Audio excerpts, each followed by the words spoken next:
O meu nome é Odécio Vizentim Rossafa Garcia, eu sou engenheiro agrônomo, nasci na Barranca do Rio Paraná, no interior de São Paulo, um caipira, e junto com o Romildo Santana, o professor Romildo Santana, estamos produzindo essa exposição Caipirismo, José Antônio da Silva e Juscelino Soares. Recebemos na exposição a curadora Denise Matar para uma conversa falando das pinturas de José Antônio da Silva e Juscelino Soares no Sesc Bom Retiro, em São Paulo. Olá, oi Odécio, tudo bem? Que bom estar aqui. A gente faz tempo que conversa sobre essa exposição até que finalmente ela acontece, né? Denise, quando você vê o Zé Antônio da Silva, né, um caipira no MASP, é uma blasfêmia ou é um reconhecimento pela academia da pintura naif, moderna e contemporânea do Zé Antônio da Silva? Eu acho que é um reconhecimento, com certeza.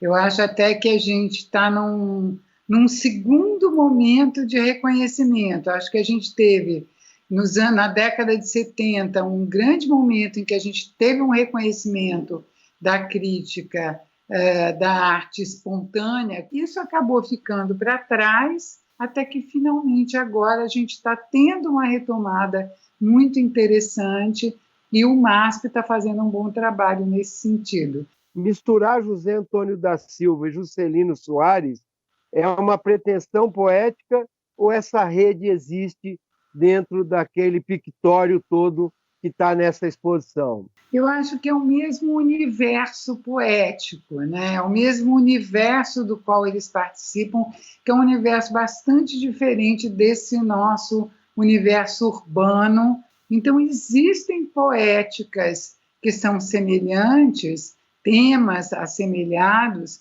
mas eu acho que o trabalho artístico, a forma de encarar a arte é muito diferente nos dois artistas, né? No Zé Antônio da Silva era um artista, digamos, hard, né? Ele era um artista inquieto, um pouco desesperado, e tudo isso permanece na obra dele, né? Porque a obra dele realmente tem algo assim de muito instigante, de muito duro, né? Eu não vejo isso na obra do Juscelino, pelo contrário, o Juscelino tem uma visão mais idílica, né? Ele tem um olhar mais doce para o campo. Entretanto, os dois apontam coisas bastante interessantes em comum.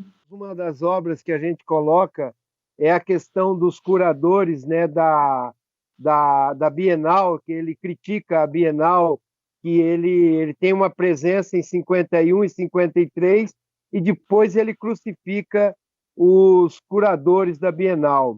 Era um marketing pessoal? Era mais uma forma do Silva se impor? O que acontece, na minha opinião, com o Silva? O Silva era um cara rude, de uma formação totalmente rude, de um extrato social paupérrimo. Quando ele foi descoberto em 46, né, que os críticos veem o trabalho dele e já o elegem imediatamente como um talento, ele morava num quarto, ele e a mulher num quarto de favor, todos juntos num cômodo só, ele e não sei quantos filhos. E na sequência, logo em seguida, ele já vai fazer uma exposição na Galeria Domus e logo em seguida ele vai expor no MASP, né? Então, e aí ele começa a conviver com os críticos de arte, começa a ver obras de arte incríveis, começa a ser apresentado para os grandes artistas. Então, ele, de repente, está com essa dicotomia na vida dele, vivendo em dois mundos completamente diferentes. Ele já era uma pessoa que borrava as fronteiras da realidade com o sonho e a fantasia. Já era uma prática dele que a gente vê claramente nas obras de arte, né? Quando ele começa a conviver, e ele é alçado a gênio, e aí ele conhece as obras do Portinari, conhece as obras do Van Gogh, ele se acha exatamente igual ao Van Gogh, igual a todo mundo. E aí, quando ele fica todo entusiasmado, ele começa a produzir muito, começa a vender muito, e os críticos começam a rejeitar o trabalho dele, ele fica sem chão. Então, eu acho que quando ele resolve fazer aquela série de trabalhos matando todo mundo da Bienal, eu enxergo quase como um pensamento mágico dele. Bom, ele não podia, ele tinha vontade, que ele tinha era de matar mesmo todo mundo, né? Mas como ele não podia, ele mata nos quadros. Miró dizia já nos seus textos, né, que os homens da caverna eles faziam também pinturas emocionantes com muita intensidade, né? E eu acho que o Silva permeia isso, né? Essa intensidade de trazer aquele primitivismo de cavernas com as denúncias de desmatamento e tudo mais. Você concorda com isso? Concordo inteiramente. Eu acho que a gente tem aqui algumas visões na obra do Zé Antônio da Silva que são interessantes. Você tem ele, toda essa parte religiosa do Zé Antônio da Silva é incrível, tem quase que um substrato meio expressionista alemão, assim, primitivo, muito impactante, né? E ao mesmo tempo que ele faz essa denúncia das queimadas, os trabalhos dele também são incríveis. Ele faz aquelas árvores cortadas que parece que elas estão vertendo sangue, parece uma carne cortada, é muito bonito, né? A forma, muito contundente a forma como ele faz.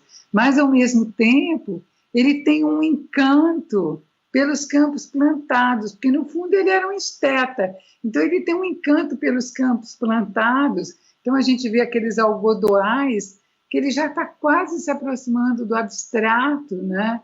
Mas que também tem uma qualidade pictórica assim, excepcional. Assim como, por exemplo, eu destaquei duas obras que eu achei muito interessantes do Juscelino, que é um girassóis, ele tem vários girassóis, mas eu achei muito interessante o campo de girassóis que ele faz, que tem esse mesmo link que eu sinto nesse encanto com a paisagem do Zé Antônio da Silva, e ao mesmo tempo tem uma outra obra do Juscelino que também me chamou bastante atenção, que é a Procissão.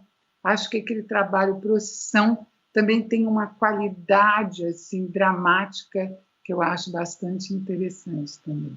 Você queria comentar algumas coisas que você viu da exposição em algumas obras ali, né? E temos ali uma obra bastante polêmica que é a Independência do Brasil, né? Feita com o olhar do Silva num passeio de um carro de boi permeando o Riacho do Ipiranga. Olha, se você quer saber, eu acho que o quadro do Zé Antônio da Silva é muito mais próximo do que deve ter sido o Grito da Independência do que aquele que a gente tem retratado no Museu do Ipiranga.